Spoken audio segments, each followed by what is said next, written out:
Hey everybody, good morning. It is Cool Dre. Where is Cool Dre? And I am in Bologna, and I've been here for about 2 days now. And gosh, it's left a bad taste in my mouth. I wish it would have been a better experience for me. So this is gonna be my little rant here. So I started when I got here. I got here during I don't know the afternoon, and got to check into my hotel. Walked around. I was like, hey, that's cool. It's kind of a cool town. It wasn't as dirty as Genoa. But anyway, it gets better. So I go to my hotel, check in, and again, the tourist tax thing. They have it in letters in writing saying, oh, you have to pay it in cash. But I talked to the clerk and I said, hey man, I only got a certain amount of euros. Can I pay your credit card? Yeah, no problem, not a problem. Okay, come to find out the next day, it's another clerk, and he's like, nope, you got to pay it in cash. I'm like, well, I can't pay you with credit card. The guy before me said that it was fine, and he's like, nope, nope, nope, and he's just being a jerk about it, and it's like, this whole tourist tax crap, it just pisses me off with this country. Um, and then that actual hotel, it was just like living in a jail cell. All these rules and regulations, and it's like, come on, man, I'm like on vacation here, man. So I left, and I went to another hotel, and it was even worse. So I had a feeling they might have been spying on me too, with cameras in the room and everything like that. I can't prove it, but I just had a feeling. A secret way you could do that is like on your phone, just go Bluetooth, and if another, something registers on your on your phone. Let's say you have an iPhone, for instance, and you put on the Bluetooth, you enable that, then other, whether they're cameras, other phones, Wi-Fi, it'll come up.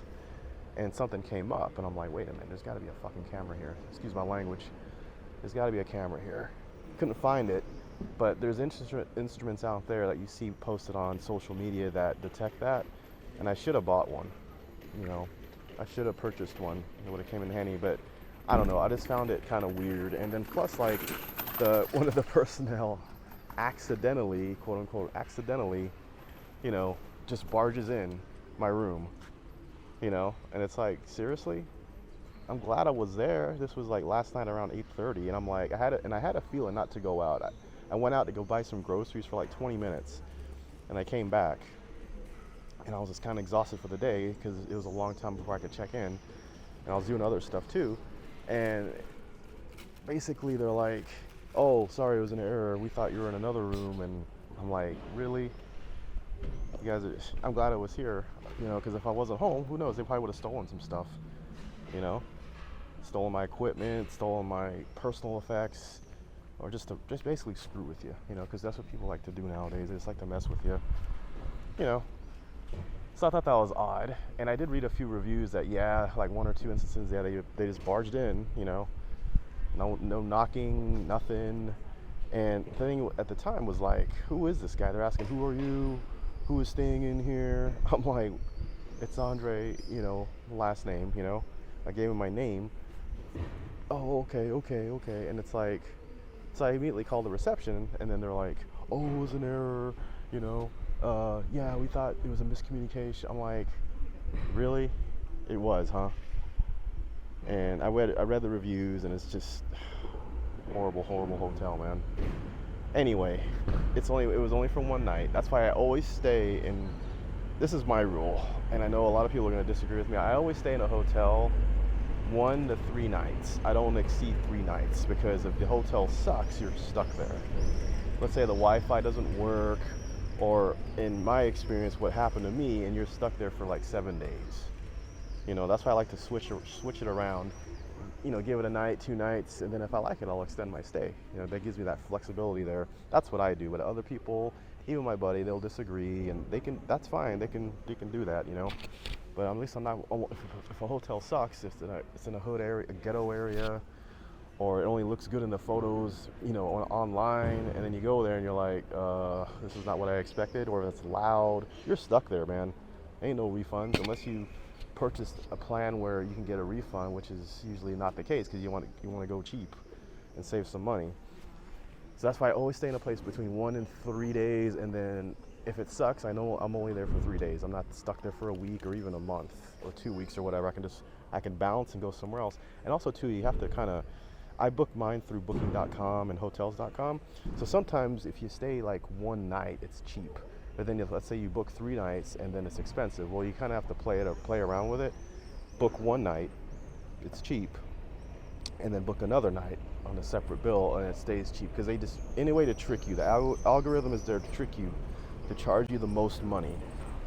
So, because there's times I looked, I'm like, okay, I want to stay here for 3 days, and then it's super expensive, and then I put in, I want to stay here for one night, and it's cheap, and then I want to book, and then I book 2 additional nights on a separate bill, and it's like $50 cheaper, oddly enough, So that's what they do, is they just want to just screw with you. People are just scheming and scamming, and I don't want to use bad words. I'm literally standing in front of a church here. I apologize for using harsh language, standing in front of a church here, but that's just how it is, man. And I thought this town was actually going to be cool. And the thing too is, like, they only charge cash. So what happened is, this town only has 2 places that do currency exchange. 2 places. And that's the airport, and that is the train station. So I'm not at the airport, I'm at the train station, so I had to walk all the way to the train station, which is about a 30-minute walk. Yes, I could have taken public transportation, but I didn't feel like doing that and going through all that hassle, So I walked. I needed the exercise, but still 30 minutes with my luggage, So anyway, whatever. I walked there just to kill some time, and I wanted to exchange 100 US dollars for some euros. $60, that's all I got, 60 euros. What a ripoff. And they're the only game in town, besides the airport and maybe a Travel X at the airport, and that's it. So this is the first town I've been in all of Europe that have no currency exchanges, which does not make sense at all. I mean, that's just ridiculous. Like, how do people get money? Maybe, they had a bunch of, like, Western unions around here, or places to send money, but that's not a guarantee. So anyway, maybe I could have went there, but when I'm Googling something, travel, currency exchange, this is what, those are the 2 places, one place that came up, and it was and then come to find out, I asked my hotel, oh yeah, we charged your card, the tourist tax, and the tourist tax was like 7 euros. What a ripoff, man.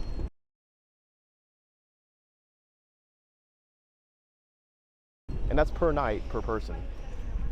I know it's maybe not per person, but it's per night. So imagine if you're staying 7 days, that's 7 times 7, that's 49 euros, man. So this place is making a killing. All these towns with the tourist tax. And another thing too is this whole, I'm seeing the spray paint tourists go home and all that stuff. Okay, fine. Well, this tourist is going home. This tourist is going, maybe not home, but to another place where I'm welcome, So that just gets old after a while, when you're just walking around and you're seeing in graffiti, tourists go home. It's like, okay, fine. I'll go where I'm not welcome. I'm not going to stay where I'm not welcome. All because you have a bunch of crappy tourists that make it look bad for everybody. They blame all the tourists. So anyway, enough of my rant. What else was I going to say? So yeah, I'm out of here. So I'm going to go to Venice. And not stay in Venice. I'm gonna probably go to Slovenia, or just go to Poland or somewhere else. I don't know where I'm gonna go. So let me just take you what I'm looking at here. Okay, so anyway, I'm in a little plaza here. This is a church, so I'm trying to keep it clean. It's very hard to, given the situations I've been in. And I was trying to look for this like demon of Palazzo or something. Couldn't find it, but I think it's coming up here. So I'll show you just so. Here we are. I am looking at the different faces here. You can't really see them, but one in particular is called the Demon of Palazzo Centauro. Pronounced that incorrectly. It's the Demon of, let me see, Palazzo Salina, excuse me. The Demon of Palazzo Salina. And it's like a fawn, satar, I guess. But yep, all these faces here. Kind of cool and kind of eerie at the same time, but it looks cool. Let's say. So we're kind of near the 2 towers here. This is not the 2 towers, but this is like a church here. But during the Middle Ages, like around the 1100s, I think, 13th century, over 100 towers were built, and it was built mostly for the wealthy. and it stood as prestige and power. But there's only 2 that stand out, and it's quite impressive. And it's still 2 are still remaining. I think there's like 22 that are still remaining today out of the 100. But it's impressive that they were able to build these towers in the 1100s, man. Here we go. Here's one. Here's one tower right there. You couldn't tell those were bats flying around or other birds or what. So let's get a better look here. Now normally you can go inside and climb the steps, but it's closed. So I'm assuming they're doing like repair work inside and outside, I guess. Yeah, that's what it looks like. They're doing some repair work because it's leaning. This big tower, you can notice that tower is leaning. I think that one's leaning a little bit too. But they're doing some repair, so it's closed down. But it's quite impressive that this was done back in the 1100s. How did they even get up that high? I mean, what kind of skill?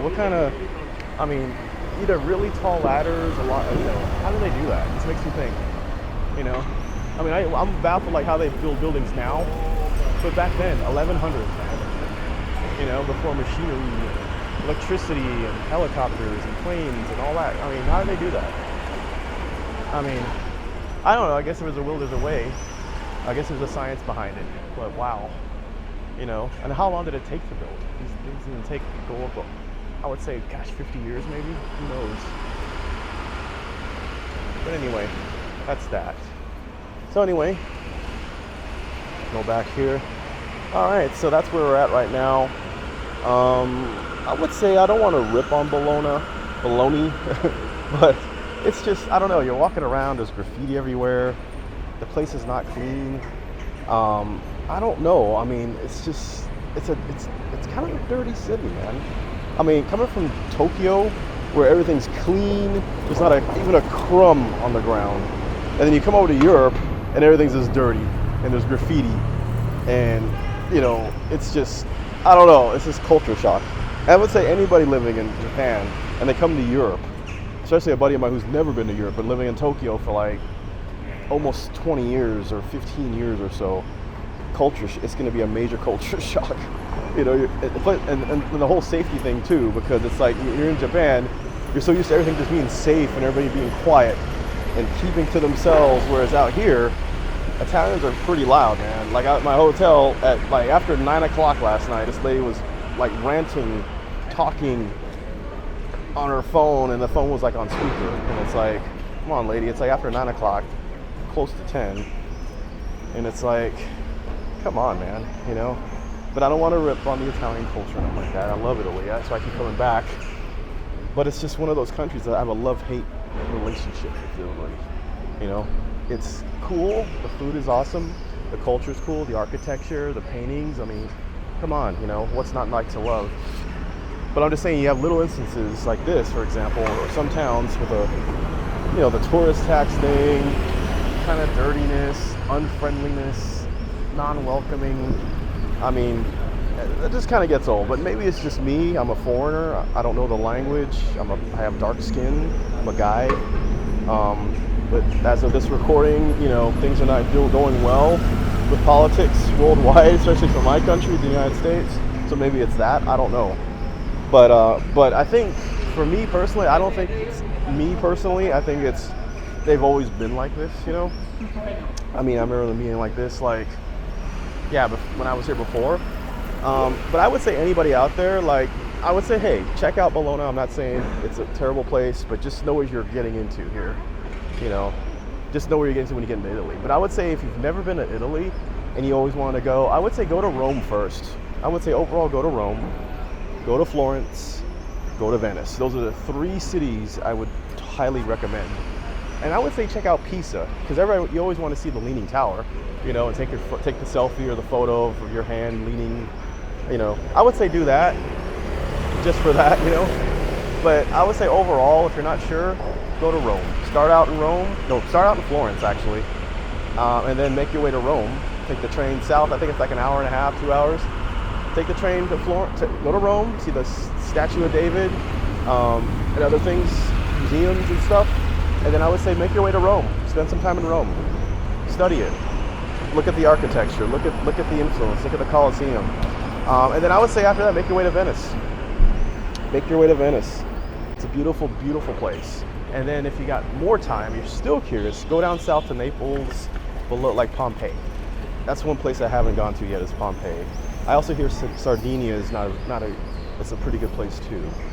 I would say, yeah, check those places out. Don't let me, in my opinion, dissuade you. But that's just from years of travel and experience. That's just what and then just these incidents, you know, being here currently. So I would say, but yeah, overall, check out those places if you're super curious and you always want to come to Italy or you're not sure where to start. I would say do that. You'll love the food. I've met at times that are welcoming, you know. I've met some that were complete jerks or not welcoming at all. And I would say, like, yeah, just check it out, man. But just be prepared to spend money. Italy is expensive. During the summertime, it can get crowded. It can get hot, sticky, humid. So I would say avoid the summertime unless you don't care or you just can't get out. You have to, that's when your vacation time is and that's your only time to travel. Do that. Just make sure my mic's on.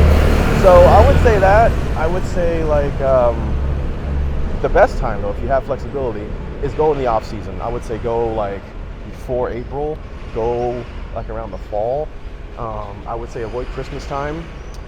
And that's what I would say if you don't like crowds, and the prices tend to go lower too, especially with lodging. Lodging will kill you.